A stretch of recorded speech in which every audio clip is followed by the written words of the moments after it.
And now, more Utalk. Now, Philip Martin Jr. is an LA-born musician. He served our country in the U.S. Army as a percussionist, which we got to ask him about that. That's not something you normally think of when you think of somebody who's in the Army.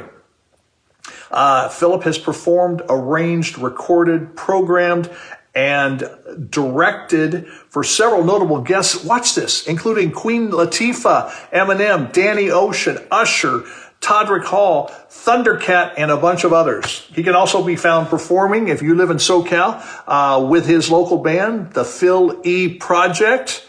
Hey. Hey, Phil E., how are you, man? I'm good. I'm actually on my way to another event, literally as soon as we're done. So you're a busy guy, man. I thought I was busy, but I think you're up on me for busyness. But it's great to see you. It's been a while. I think the last time I actually saw you was at the Yamaha, 50th anniversary thing in Hollywood? Yeah. I'm a Yamaha endorser and been fortunate to be a part of them for the last 7-8 years going on. So very cool. Well, yeah. I can't claim I'm with the other guy. I got to tell you, Yamaha tried to woo me, but I'm a DW endorser. So. I know. Look, man, they make nice furniture. They make nice drums too. No, they do. They're both really good quality. All right, what about cymbals? I'm a Zildjian guy. I'm a Sabian guy. Yeah, the big brother, man, is to start with the real family. You know what? I used to play Zildjian. I got wooed over to Sabian. So, okay, let's go down to drumsticks. Yeah, it's Big Firth. The number ones, all the number ones, and Remo too. So. Oh, my man. Now, see, I was Remo, and then they got me over to Evans. So we're close. At least we got the sticks down. And they are the best sticks, but we're both playing quality gear, man. And it's and I played them all. Now, do you do any hand perk? I did. Matter of fact, for the Army band, I had to play every percussion there was. So. Yeah, we got to talk about that. We definitely got to. I just signed a deal, got a deal about 2 months ago with. I'm not going to pronounce it right. It's a German company called Schlagwerk. Okay. And they make some very unusual hand percussion. So, wow. And that's become more of a part of what I do, not the whole thing. But you know how that is. So, yeah. Right. Okay, you're in the Army and you're a percussionist. How does that work? Well, it was my angle to get away from my parents and then go to college because my recruiter said I'd go to school and they'll pay for it and everything. They offered $50,000. So I was like, cool, there's $50,000 for school? Yeah. So I signed up. A year later, 9/11 pops off and find out I'm a real soldier. And then from there, the Army band is actually a collective of Army, Navy, and Marines. We all go to the same school. The Air Force, they do their own thing.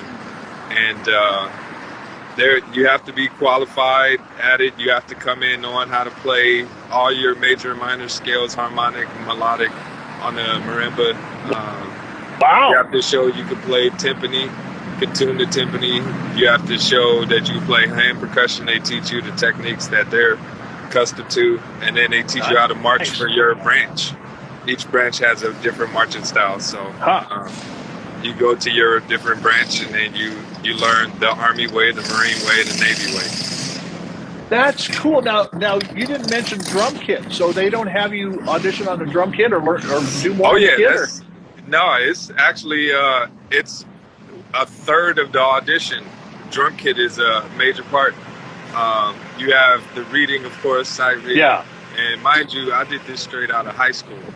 And most guys that go into the military band are college degree percussionists. But I happen to have enough talent to play. And you had to learn how the Army band play big band. Okay. And they put you on chart to sight read, and you had to play all the big band hits and set it up the way the military does it. And yeah, it's pretty intense, and you have to solo in it too.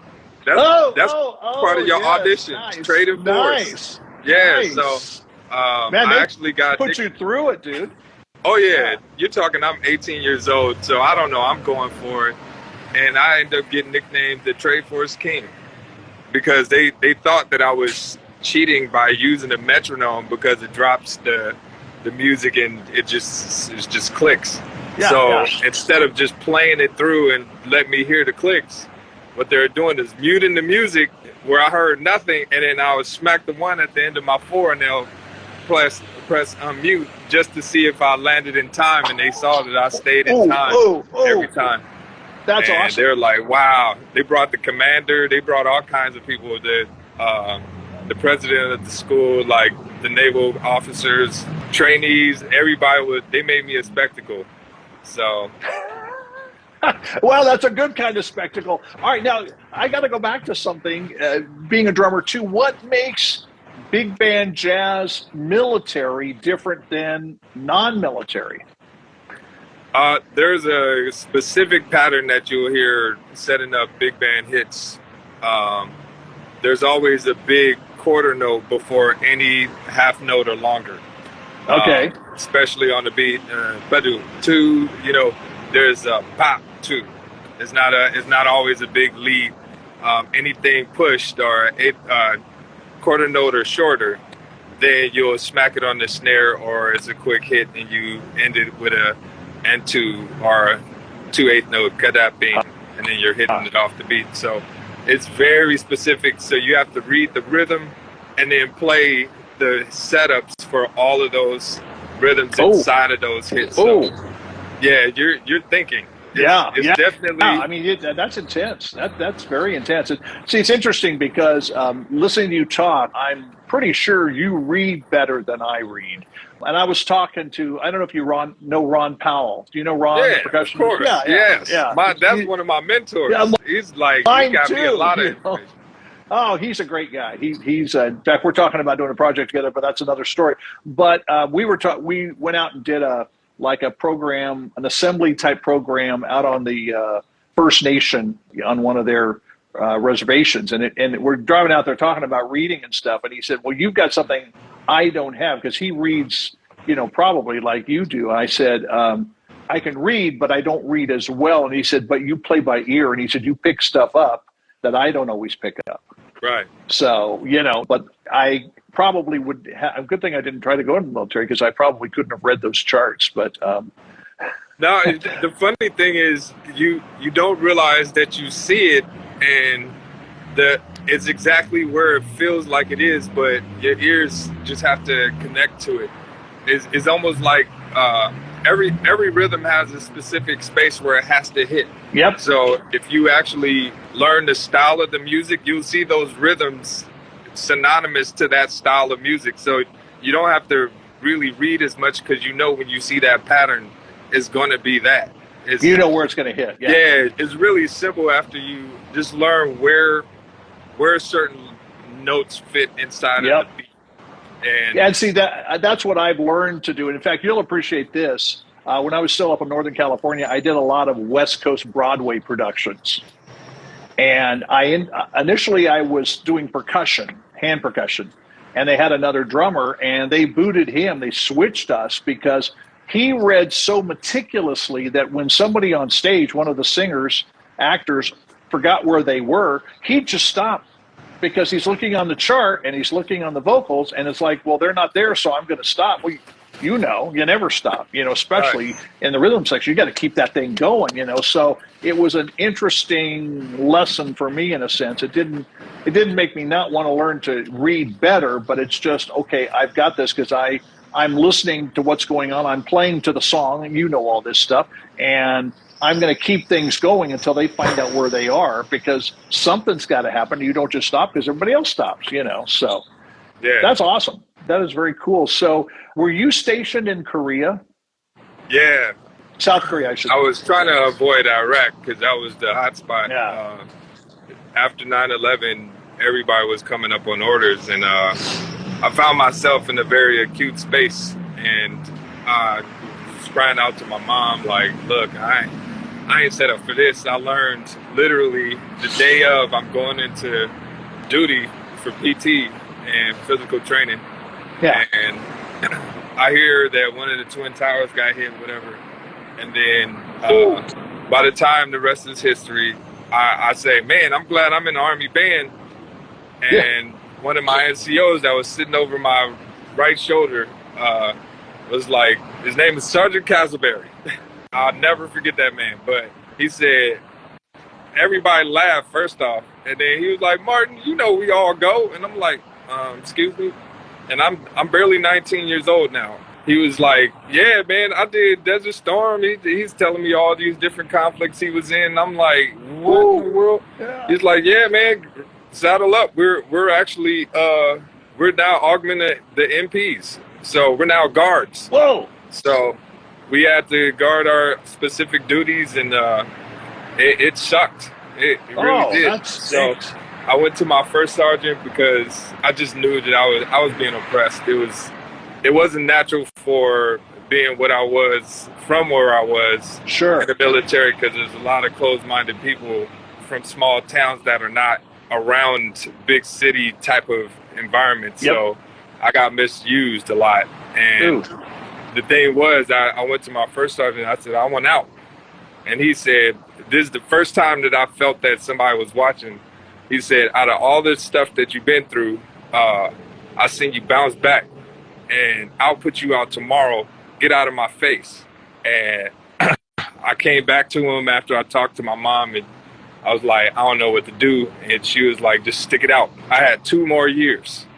And she was like, you're halfway through. And I'm like, man, this 9/11 thing is getting ridiculous. So I asked to be sent to another deployment because North Korea was gearing up. So I asked to go over there because I felt it was the less of 2 evils. Sure. And I got over there, and that's how I ended up in South Korea. Interesting, because now the other part of that question is, I understand like you were a hot pick for the K-pop music scene in South Korea. I mean, is that true? Yeah, well, the funny thing is I wanted to get away and play music. I heard that was a spot you could still play and still be deployed. So I asked to go over there, and there were some guys that had gotten out that were still in the scene that were from the Army band that had married and stayed in Korea. So they found out that I was a good player, and he introduced me to this jazz musician, Danny Jung, big time smooth jazz saxophonist. And we did it. The guy who was playing main keys happened to like me, and he was like, hey, I got this show. Can you do the show with me? It turned out to be a big festival with all the biggest hip hop artists from Korea to do this big, it's called Dayak Gayoje. It's like a school competition thing that these kids from the university end up on TV with some big artists and stuff. So I was playing with Tiger JK. He was one of the major judges, but he brought hip hop to Korea, and he was the one who got Jay-Z to come to Korea. And then from there, it got me with Dynamic Duo, another big-time hip-hop crew, YDG, Yang Dong-gun. And from there, it's like I was in movies. There was people that were asking, like, who is that guy? Like, I'm the only one you're going to find in Korea looking like me. So ain't gonna be nobody else, bro. So they're like, who is this guy you guys found? And from there, the funny thing is, now you find that they're now hiring Americans. Ever since I've been there, they've been looking for American bands, and now Blackpink got their thing. It was I believe before that, Blackpink, BTS, there's a few of them that's using American bands. So but I was doing this back in 2003 before I hit America in 2009. So that is very cool. Now, were you still in the military when you were doing this? I got out. I wasn't allowed to do that kind of stuff because it would take me in different parts of South Korea. Okay. And it would have been during the duty day. So I gotten out, and I was in a relationship then, and it got me to stay. And then from there, I was literally playing all kinds of events. And Huh. yeah, some of my friends, I still check in with some of the artists. Gecko, that's my Okay. boy from Dynamic Duo. Sure. Whenever I'm in town, if I'm in South Korea, so I hit him up like, "Yo, where you at? What we doing? Look for me, man. I'm gonna tag you in this after this interview." That is so. So I've been to South Korea, and mainly, I think most of what I did was in Seoul. But great place, great people, great food. It was I would go back in a heartbeat. Because Oh yeah, it was just a good experience. Really, and appreciative, and they got a cool vibe happening with music and the K-pop oh yeah. thing, and that's awesome. So then you come back to the States and you founded Phil E Productions. Yeah, it came by way, kind of on accident. I went in, I was a club musician, play for different people. So Yeah. I happened to be playing for my uncle, who was a musician, also Lou Lang. He's a keyboardist and producer. And he asked me to sit in for his band. So I played the night. The club owner walked up to me and said, "Yo, people are walking up to me and asking who you are. Do you have a band? What's going on?" So I was like, "No." He was like, "Well, come up with one." And Philly was born. And from there, I started getting asked to compose for film and do some arrangements for productions and stuff. So Yeah. full-on production company. I do everything top to bottom, arrange, produce, music direct, put on shows, venues, parties. That's amazing. Yeah. I mean, that is so cool, because it's not like you said, "Hey, I'm going to set up this full production house for all levels of entertainment or into film and arranging." And I mean, it was very organic. It sounds like, it's just one step after another. And it's like, you're not necessarily setting out to do that. That wasn't your goal. It wasn't intentional, but it might as well have been, because, everything that happened, and where you are now, and then the stuff you're doing. Yeah, it's almost like destiny. Matter of fact, this is my brand right here, Philly Productions. That's my E-clef. It has a big meaning.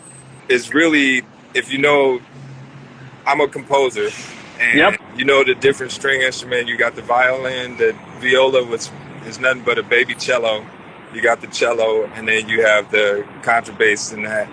The clefs that most people know are treble clef and bass clef, but there's a clef that's in the middle. It's the C clef, the alto clef. Okay. And it looks kind of like a 3. I actually, because I love the way that looked, my middle name, is an E. So I took it and I went to my designer. My wife introduced me to this guy, Derek Design, dope artist. He's actually a painter, but he makes logos. And I was like, "Yo, can you reimagine this thing?" And then he was like, "Yeah." And he came up with this design, and I liked it, but it looked, for me, I wanted to look a little more clean, like ambiguous. I don't want you to know what I look like if you saw the brand. Okay. And he came out with that, and I said, "Hold on, just cut this section out, and I just want that," and that's what this is. Nice. And my motto for my logo is the E-cleft, the center of all things music, because I'm in theater, I'm in hip hop, jazz, R&B, I've done country, I've done rock, I've done theater, orchestras, I've conducted, any genre of production behind the scenes. It's been every level. So I am amazed, and pleased. I mean, I'm stoked about everything you're doing. It's so, and I mean, I'm thinking back to, I mean, we've known each other for a long time, and years, over a decade. Oh, has it been that? Wow. Yeah, but man. It's so cool to finally be able to sit down. I mean, we talked a little bit at Yamaha, and it's kind of been hit and miss, but it's amazing. So you were doing, I guess we didn't talk much at the Yamaha thing. So you were doing a lot of this already back then, because that was only a few years ago. A lot of this stuff happened post-pandemic. It has brought me to some very epic projects. I'm intimately aware of the new Olympic sport, breakdancing, because it was brought to my table that we need to come up with a marketing commercial for the IOC. And so it happened to connect me with the creator of the Billboard Awards, and we did the project, and now we're just waiting for everything to start rolling out with that. And then from there, I became the music director of A. Marie, and now, I don't know if you're going to ask that question, but it led me to now, I'm partnering with a lot of people who are both a part of this metaverse technology, this thing called volumetric capture that is so innovative. You guys can look it up. It's called 4D Fun. They're on Instagram. It doesn't speak to the level of what it really is, but when I tell you there's nothing like it on Earth, and they could put out what most people doing motion capture, it would take 4 weeks to render 2-minute performance at least. Woo. They can knock out 9 minutes of content inside of 1 day. Whoa! Now what is it? It's 4D funk, you said? 4D, like instead of 3D, it's 4D fun. F-U-N. Okay, and cool. They actually put out an exhibition at CES, Commercial Electronics Show, and they took the best in the show with their tech. Wow. It's so advanced. The world is in for something amazing. Yeah, that's crazy. I mean, that's totally crazy. And what's even crazier is that you're collabing with them. I mean, you're in there, you're doing it, you're in kind of ground floor-ish, right? I mean, this has not been around for a long time. Yeah, well, it's behind the scenes. They're waiting to hit the publish button, and they've been getting so many inquiries. They're now gating the talent level, and because some major companies are trying to be involved with their tech. So I'm proud to be affiliated with those guys. Brian Master is the genius, and Paul Val, they're partners in this whole thing, and these dudes are geniuses. And I mean, once that thing really releases, it's going to be the next level, literally. Yeah, it sounds like it. That's totally dope. You're right in there now. I'm going to follow them on social and just watch what's going on. I mean, for you to be, you've got all of this. A lot of stuff has been brought to you, and you've been introduced, and it's awesome. You've got that kind of rep, that people are saying, "Hey, this guy can do some stuff. We got to pull him in on it." I mean, we got to. Is your head spinning because you got so much going on, dude? I wish I said no, but the funny thing is everything is spinning so fast, and I'm a high functioning individual. I'm doing this while still taking care of my father and his business, his appliance store, and I'm running it. So you didn't put that on your bio. You might catch me in your house putting a dishwasher or a microwave and still get a call for something epic to. I gotta finish this thing. By the way, the Grammys we're bringing a project, Blow Your Horn project. It's a all-female cast. It's celebrating women in the music industry, and it's a pre-Grammy event, January 31st, and it's gonna be amazing. We got some really prominent artists. Avery Sunshine is confirmed. She's gonna be there, big-time R&B singer and star-studded band, like some of the top musicians in the game. Noriko, D. Sims. My names are escaping because it's no, don't worry. Pretty exciting. I'll have to make sure I go because I'm a member of the Academy, the Recording Academy. So, and they invited me to be a member just recently. So I'll be a part of that cast when everything finishes up. Oh, there's a lot of cool stuff going on. Of course, stuff got kind of messed over with the pandemic and all that, but there's some sweet stuff that we get to go to. So I'm looking forward to that kind of stuff happening again. And I mean, it's a great community of people, it really is. You'll enjoy it. And you're definitely somebody that should be part of it for sure with all you're doing. I mean, it's like I'm sitting back here almost in awe just because of everything you're doing, and I'm going, man, I knew this dude win, I mean, this is my bro. Way before all this, I was just a drummer when you met me. I was on, I think you met me doing the drum off. I was one of the contestants. You were, and I was one of the judges. I think I won that night. I don't remember. Yeah, you did. Yeah. You did. I've been trying to get some people together because I teach at a studio, in town, and the owner is a drummer, and Keith and I were talking, in fact, the other day, and I said, because the drum off is gone. It's finished, and I said, we got to do something like that again. But you know what? I was thinking about, well, in fact, your cousin was a judge. Yeah. That's where I first met Lance. And you know what? He and I and another guy named David Chimino, I think, in fact, Guitar Center used to tell us this, that we were the best panel of judges because we took it seriously. I mean, obviously, you were there. I mean, some people probably shouldn't have been there. I mean, it's just one of those things. They want to see where they measured up. Yep. Yeah. And you know what? That's what we felt like, hey, you know what? Every single one of these people deserve our respect. Yep. And they deserve our attention. And that's where we were different than some of the other panels. We're kind of like blowing them off, not paying attention on their phone, whatever. It's like, hey, we're putting our phone away. These guys deserve our attention. And I think that's where we first met. And there was another guy that I first met during that time and was able to stay in somewhat touch, So, you definitely won. I'm trying to remember how far did you go after that? Did you go you won the store I went right before the main stage. That year I ended up winning in multiple stores, and then it kind of, because I was so zealous, I was like, I'm gonna win somewhere, and then I simmered on my approach, and I never opened up, and the kid came in flying, and he won. So I should have just opened up right away. I didn't plan my time right, so. Yeah, the dude was like, you never did anything. I was like, I was coming. But, you only got 5 minutes and you're playing on somebody else's gear. I mean, people don't realize that. So, no, I mean, you did very well because you went almost to the finals. I mean, you were right before that. So, all right, when did you first pick up a pair of drumsticks? 2. I was 2 years old. 2 years old? Seriously? Yeah, I grew up around music. My dad, my uncles, they all were in the band back in the day. My dad's a bass player, and my uncle is seeing him on the drums got my attention.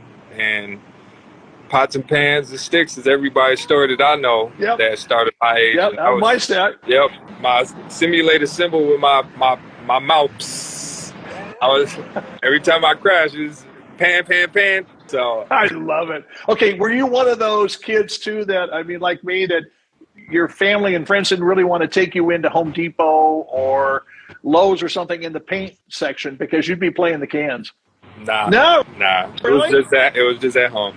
Yep. Yeah. See, I would go in and start playing other stuff. So, but when did you start playing with your first band? I started at church. I believe our church drummer, his son got sick and they needed somebody to cover. I was like 12 or 13 years old.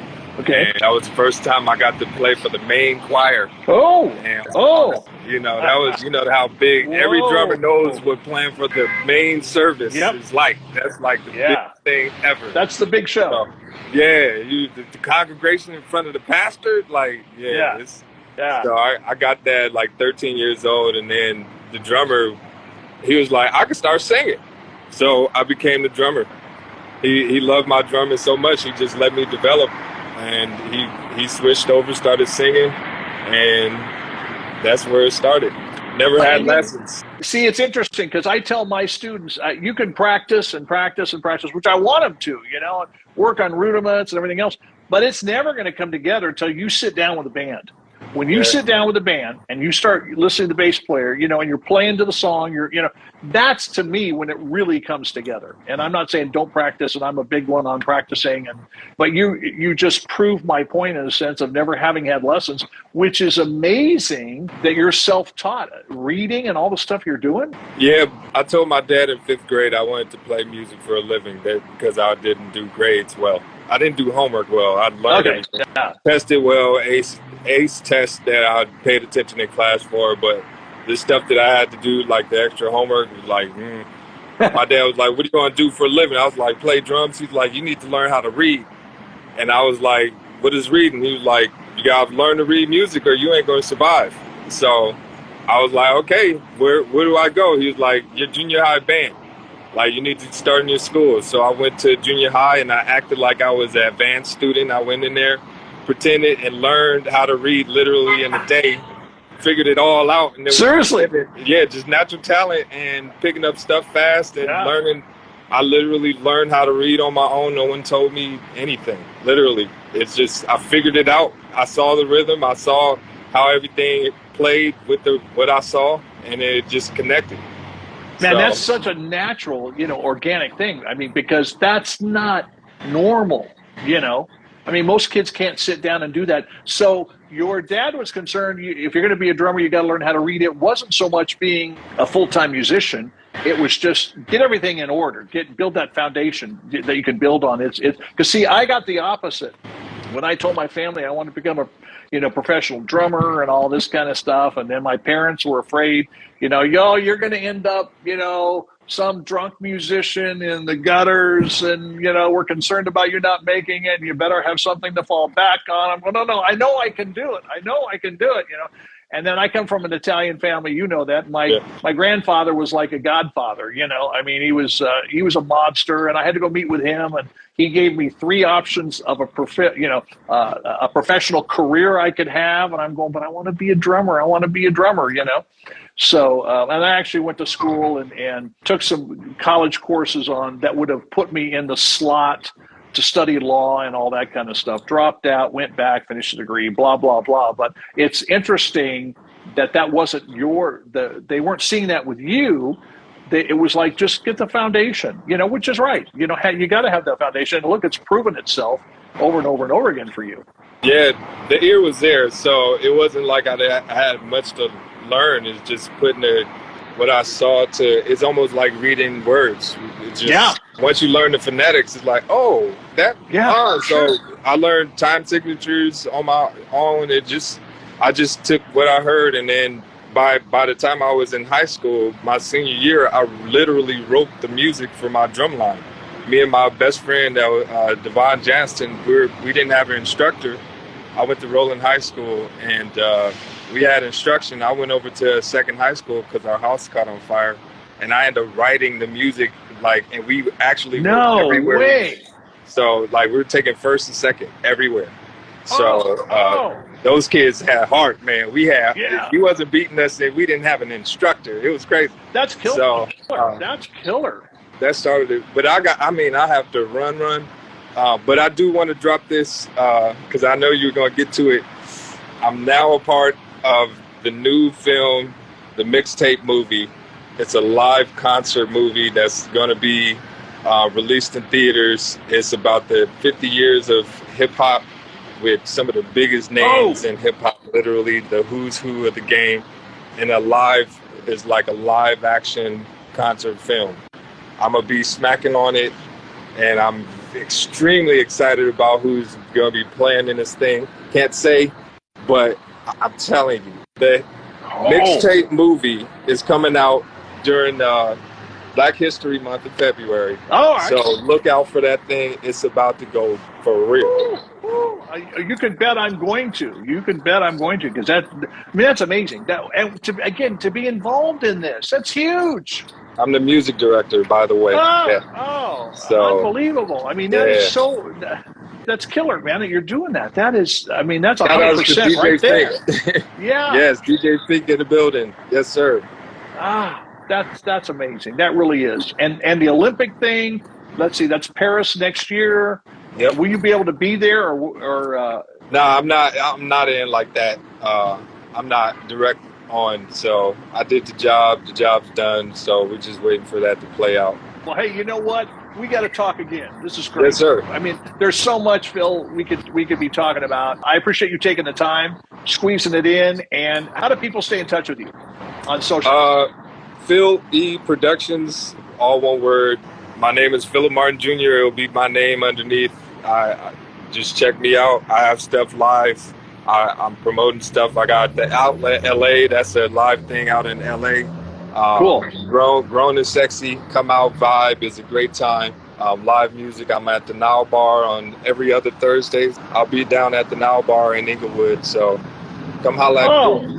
Bro, I got to catch you live sometime. We'll stay in touch. We'll put all of this in the notes for the show. And again, thanks, man. It's great to be with you. Great to hear all this. And we definitely got to chat again. There's so much going on. So there's so much more. I'm telling you. Yeah, no, it's really great to reconnect. So let's keep in touch. Okay, for sure. This is Utalk Radio.